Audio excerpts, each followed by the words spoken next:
Hello YouTubers, and once again welcome to another Doctor Who action figure review. Today I shall be taking a look at a Cyberman I've seen from Earthshock, which is one of my favourite types of Cybermen. And as if you may know, if you're a subscriber to my channel, you may have seen a couple of videos where this particular action figure has popped up before, such as my DVD review of Earthshock and my review of the product Enterprises Cyberman. If you want to take a look at them, then feel free to check that out on my playlists on my channel. So, this is obviously a lot different to the 60s Cybermen, well, duh, but yeah, it's one of my favourite ones. The body, completely new sculpt. Nothing has been reused whatsoever. The head, brand new sculpt, and the boots, the hands, and the whole thing is just brand new, which is really good. It was kind of unexpected that this was going to be in wave 2 of the classics line, as I thought they might have maybe released a Men of Steel wave, like a second one, but eventually most types of Cybermen have been released through exclusives and other things like that. So if we just take a look at the head first of all, looks exactly like the Earthshock Cyberman, which is great. We've got the green on the top of the helmet, which actually was multicoloured in the story. It was like this sort of tinfoil, like a rainbowy type of thing. That's good. The handlebars really sculpted nicely as well. You've got the pattern here, which is correct, and likewise the sides of the helmet are sculpted very nicely, very similar to the Invasion style Cyberman. You've also got the transparent wires coming from its head, but it's not as obvious as other releases of this, like the Product Enterprises version, which is at the moment my profile picture of my channel, as you may see next to my channel name. Also, the neck, it's kind of like a separate piece to the actual figure, which is, I guess, is good because I think it actually was. You've got the black square as well, and it's been actually sculpted like as mesh. You can't see through it though, but there's like plastic behind it, which is supposedly the glass of his chest, and you can just see a couple of things like the circuitry and stuff like that, basically.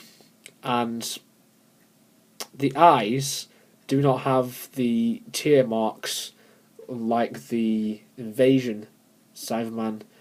The mouth is see-through, and I think they've actually sculpted an actual person's mouth inside it, as well as you could see the mouths of the actors inside the Cybermen in this particular story.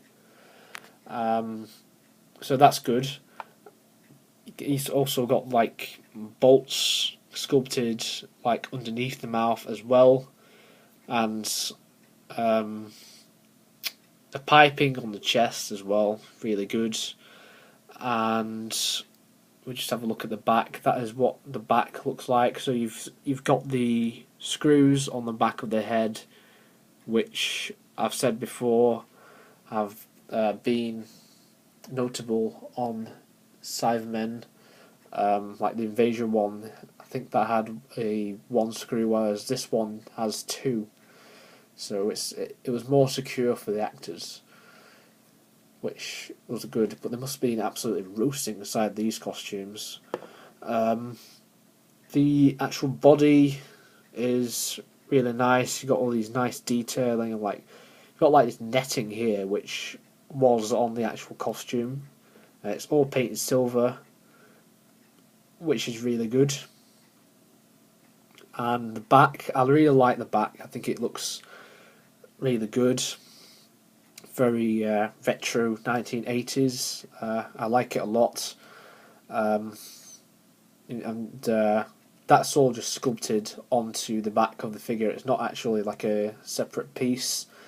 The piping goes from the back and it goes all the way to the chest. So I guess that the chest is part of the body, but it's been made as a separate piece, like in the manufacturing process of the figure. And you've got more of the netting on the arms as well, and more piping. So very usual on Cybermen at this point. Although we've not got like the tubes like going all the way down the arms like the Tomb Cybermen or the Invasion Cybermen. And the hands are like gloves, which is right because they were gloves. Like through the 1980s, the actors just wore like baseball or rounders gloves. I say baseball because some people from America might be watching this. And likewise, more wiring down here, and also we've got loads of creases, which is very good.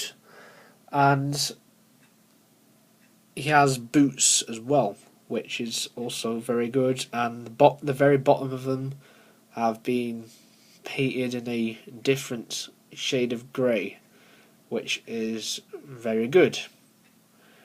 He also comes with an accessory, as you can see, and it is his gun, which they use in the story, and they also use in Attack of the Cybermen, the subsequent Cybermen story, as well as the Five Doctors as well, which is really good. I really like the gun, stands out a lot, although it can be a bit of a pain in the arse to put in the arms, but I've just posed him like that, like he's about to fire someone and he's just like holding it like he's just marching, because that's how they were in this story.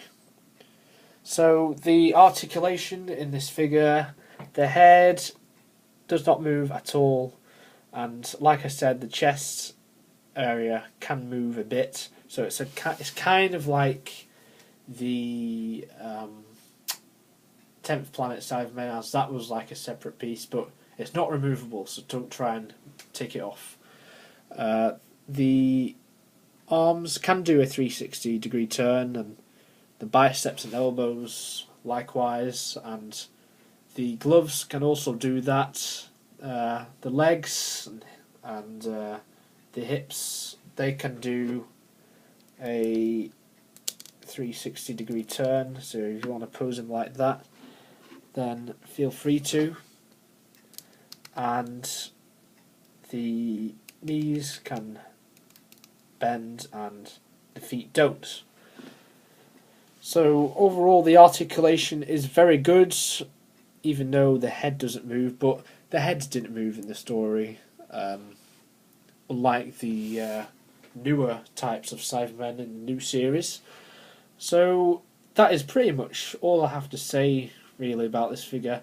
It is definitely one of the best figures ever released by Character Options. I think it's one of the most wanted action figures. Even as I speak now, people will be dying to get this.